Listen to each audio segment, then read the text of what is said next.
The facts is just, I'm the biggest rapper from Memphis. You know what I mean? I help a lot of rappers from Memphis. The facts are simple. I'm the biggest rebel to ever come out of Memphis. And I done help a whole lot of rebels from Memphis, too. That's the energy surrounding this whole situation right now, because Key Glock just shook the city without throwing a single punch. According to reports moving online, Glock pulled up to the gravesite of Big Juke in Memphis and instantly forced Yo Gotti to break a silence he'd been holding onto for years. No screaming, no violence, no viral fight clip. Just one visit that allegedly sent a message loud enough for the entire city to hear. And once images from the cemetery started circulating online around late April 2026, the internet exploded immediately. Social media timelines lit up with reactions because people understood the symbolism behind the move instantly. The location tied directly back to Big Juke, Yo Gotti's older brother, who was killed in Memphis back in early 2024. The second those grave images started spreading online, everybody already knew the situation was bigger than a random cemetery visit. That's when Gotti reportedly responded publicly within the same time frame, and suddenly the entire conversation around Memphis politics came right back to the surface again. But to really understand why one grave visit shook Memphis this hard, you first got to understand exactly who Big Juke was behind the scenes. Big Juke, born Anthony Mims, wasn't just Yo Gotti's brother. According to court testimony and multiple industry sources over the years, he allegedly played a major role inside Collective Music Group, better known as CMG, even though he never publicly carried official titles like CEO or president. People around Memphis consistently describe him as one of the main figures helping run day-to-day operations involving artists, business moves, and street connections tied to the label.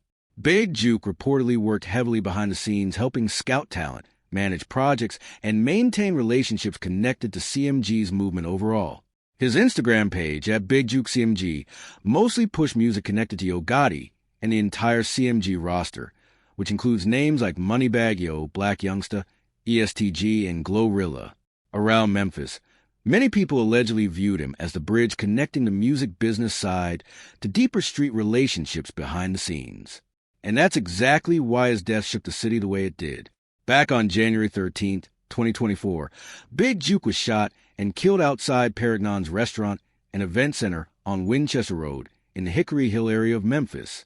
Reports said the shooting happened around 4:15 in the afternoon while he attended a repast gathering for a relative. Memphis police officers already nearby reportedly heard gunshots and rushed to the scene where two victims were discovered suffering from multiple gunshot wounds. Big Juke later died from his injuries, while another victim survived the attack. Police immediately described the shooting as targeted. Surveillance footage reportedly captured a white Ford Explorer with black wheels and dark-tinted windows, believed connected to the suspects involved. But despite all the attention surrounding the case, the murder remained unsolved moving through 2025 and into 2026. Nobody publicly got charged. Nobody officially got named. And that silence only added more speculation to everything already surrounding the situation. Later, Big Juke was buried at Memorial Park Cemetery after a heavily secured funeral service held at New Direction Christian Church in Hickory Hill, according to reports surrounding the funeral. Security was taken extremely seriously because of the tensions attached to everything happening in Memphis at the time. Armed private security allegedly covered inside the church, outside the building, and even rooftop positions while Memphis police monitored the surrounding area with patrol support and aerial surveillance. That alone showed how serious the family viewed potential threats surrounding the situation. And as the months passed without arrests, conversations connected to young Dolph's murder trial kept bringing Big Juke's name back into public discussions repeatedly. That's where things started getting even more complicated because during post-trial conversations tied to the murder case involving young Dolph, certain names and allegations continued circulating online. Hernandez Govan, who later beat charges tied to allegations connected to Dolph's murder, made comments during interviews that many people felt lined up with rumors already spreading through Memphis streets. One of the biggest questions people kept asking was why nobody had publicly been arrested in Big Juke's killing despite the high-profile nature of the case.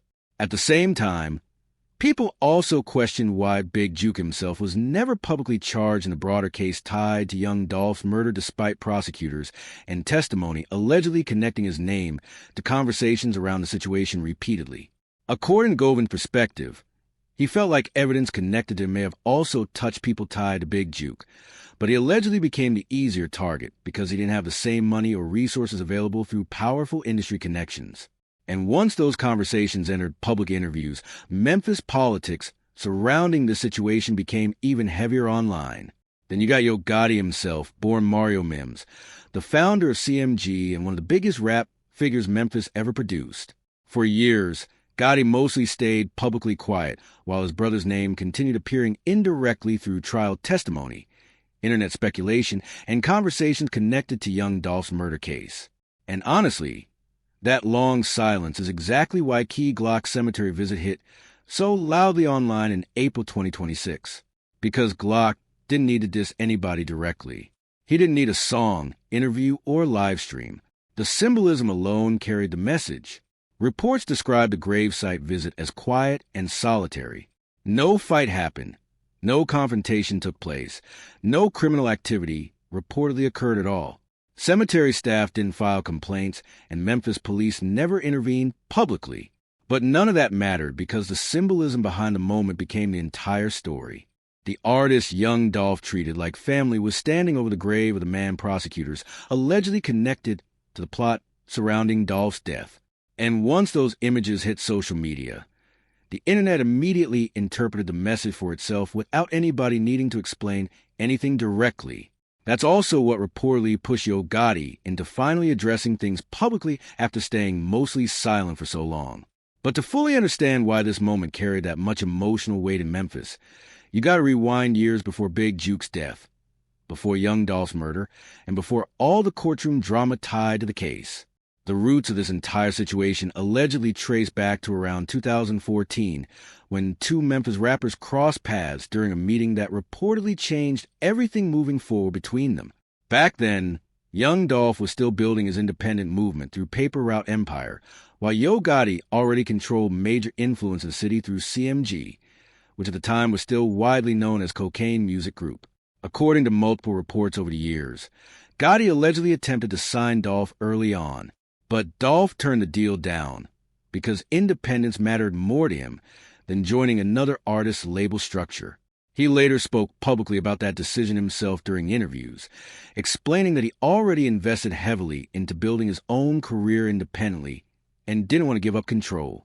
At first, Dolph framed the rejection strictly as business rather than personal disrespect. But by early 2016, tensions allegedly started becoming public. On February 11, 2016, young Dolph posted a tweet saying somebody went from being his #1 fan and wanted to sign him to suddenly becoming his biggest hater. Most people immediately interpreted the post as a shot aimed directly at Yo Gotti, and from that point forward, the relationship between both sides reportedly only became more hostile publicly. Not long after that, young Dolph dropped his debut studio album titled King of Memphis, which many fans viewed as direct disrespect because Yo Gotti had already spent years branding himself with that exact title around the city. Dolph was basically challenging Gotti's status publicly in front of the entire Memphis rap scene. Then the tension escalated even more once diss tracks, interviews, and social media shots started flying back and forth between both camps through 2016 and 2017. Things got even uglier after Black Youngsta released records aimed at Dolph and publicly appeared in Dolph's South Memphis neighborhood carrying weapons on camera. Dolph eventually responded directly with records where he dissed Yo Gotti by name while also mentioning Big Juke personally. According to several hip-hop commentators, those songs crossed deeper personal lines than regular rap beef because they allegedly targeted family relationships and street politics connected to Memphis itself. And once those lines got crossed publicly, people around the city felt like the tension between both camps officially became something way more serious than music alone. Like when you really getting money for real, a lot of negativity don't even deserve your energy. That's basically how young Dolph explained his mindset back then whenever people asked him about the tension with Yo Gotti. But even while Dolph acted unbothered publicly, he still made it clear there was a principle behind everything. According to Dolph, This wasn't random internet drama. He felt like Gotti allegedly switched up after failing to sign him, and once he believed somebody was playing with his name, he responded exactly how he felt he needed to respond. Dolph kept framing his records as truth instead of simple disrespect. He made it clear multiple times that he viewed the situation deeper than rap competition. In his mind, certain lines had already been crossed behind the scenes long before diss records exploded publicly. Meanwhile, Yo Gotti handled things completely differently during those early years. He mostly avoided directly naming Dolph in interviews and publicly acted like there was never a serious issue between them at all. During interviews around 2017, Gotti even claimed they never truly had arguments or personal problems face-to-face. Instead of openly engaging Dolph directly, Gotti responded through music in a more indirect way alongside Moneybagg Yo on records like Don't Beef With Me. But honestly, a lot of people in Memphis never fully bought the idea that the tension was just harmless rap competition. Multiple theories started circulating publicly explaining why things allegedly became so personal between both sides. Hip-hop commentators and street figures alike kept suggesting there were several different conflicts happening underneath the music industry surface at the exact same time. According to some breakdowns, one layer involved the obvious rap rivalry between Dolph and Gotti, but underneath that, people allege there were deeper street tensions tied to different Memphis camps already beefing separately behind the scenes. Others even claim the entire issue may have originally started over personal relationships involving women. Memphis veteran Crunchy Black publicly discussed that theory during interviews, while commentators compared it to other rap wars that escalated from personal jealousy into deadly violence. Regardless of which theory people believed, one thing became obvious fast. The temperature between both sides kept rising, from the rejected label situation in 2014 to the King of Memphis album in 2016, and all the diss records through early 2017. The energy surrounding both camps only became more dangerous. And by February 2017, things allegedly crossed from music into real violence. That's when young Dolph survived one of the wildest shooting incidents tied to rap beef during that entire era. During CAA weekend in Charlotte, Dolph's bulletproof SUV reportedly got hit with well over 100 rounds near downtown streets packed with people. According to reports from that night, the shooting happened around North Caldwell Street and 8th Street near the Spectrum Center area. Dolph's truck allegedly became the main target, while multiple surrounding vehicles were also struck by gunfire. Despite the massive amount of bullets fired, Dolph walked away unharmed because he was inside a bulletproof vehicle at the time. The incident instantly became national news because the visuals sounded unbelievable. Over 100 shots fired, and the main target still survives without injuries. That alone made the story legendary almost immediately in hip-hop conversations. By May 2017, authorities arrested several suspects connected to the Charlotte shooting and charged them with discharging firearms into occupied vehicles. But even though the media heavily linked the situation to tensions involving Yo Gotti's camp, no official charges ever publicly tied Gotti, Black Youngsta, or other CMG figures directly to the attack itself.